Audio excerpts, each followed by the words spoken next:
Hello friends, how are you.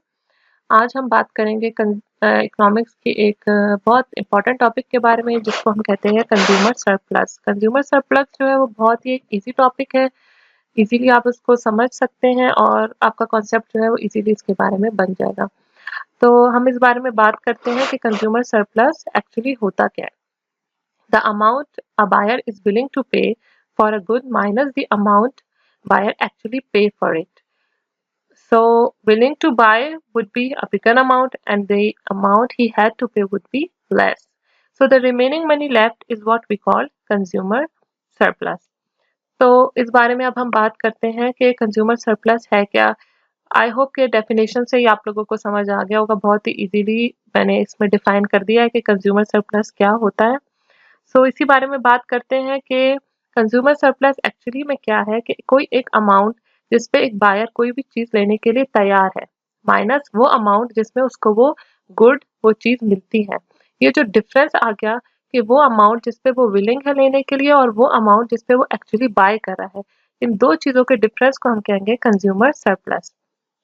Okay, तो हम कोई इसी तरह से एक एग्जांपल पे चलते हैं। सपोज कि आप जो है एक कबर्ड लेने जा रहे हैं।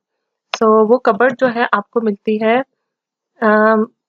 20,000 की, आपको वो कबर्ड मिल रही है। लेकिन आप जो है वो कबर्ड लेने के लिए भी तैयार है कि चलो सही है यार, मुझे 20,000 की मिल रही है, मैं 20,000 देता हूँ, मेरी सारी नीड पूरी हो रही है, मेरे लिए परफेक्ट है और मेरे पास 20,000 है भी, तो कोई इशू नहीं है, मैं इसको जो हूँ 20,000 में बाय कर लूंगा। अब आपने ये तो सोच लिया कि मैं इसको जो हूँ 20,000 में ले लेता हूँ, लेकिन क्या हुआ, वही कबर्ड आपको मिल गई 15,000 में। तो ये जो आपको प्रॉफिट हो गया, मतलब आपका पैसे बच गए। मतलब वो चीज जो आपको 20,000 में मिल रही थी और आप वो 20,000 देने को तैयार थे, अब वही चीज आपको 15,000 में मिल रही है। तो ये जो 5,000 का आपके पास डिफरेंस आ गया, ये जो 5,000 आपको मिल गए, वो 5,000 आपका क्या हो गया, कंज्यूमर सरप्लस हो गया। ओके, तो ये बहुत ही इजी सी बात है कि कोई भी गुड जिस अमाउंट पे आप लेने के लिए विलिंग थे, उस अमाउंट से बल्कि उससे भी कम अमाउंट में आपको वो चीज मिल गई, तो ये जो बीच का डिफरेंस आ गया, इसको आप क्या बोलेंगे, कंज्यूमर सरप्लस बोलेंगे। तो इसके ग्राफ की तरफ आते हैं कि इसका ग्राफ क्या है। तो ग्राफ इसका बहुत ही ईज़ी है। यू कैन सी कि हमारे पास जो है एक हॉरिजॉन्टल लाइन है जिसमें हमें प्राइस ऑफ गुड्स बता रहे हैं, और एक वर्टिकल लाइन है जिसमें हम क्वांटिटी डिमांडेड बता रहे हैं कि इसकी क्या क्वांटिटी की क्या डिमांड है।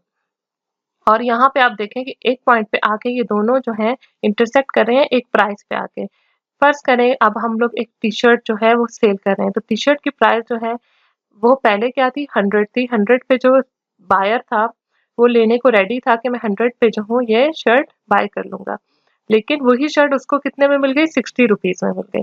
तो ये जो 100 माइनस 60 इज इक्वल टू 40।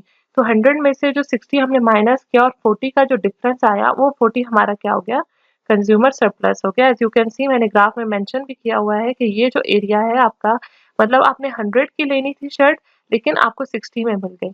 तो ये जो 100 माइनस 60 का 40 का डिफरेंस आ गया, ये जो ये शेडेड एरिया है, ये आपका क्या आ गया, कंज्यूमर सरप्लस आ गया।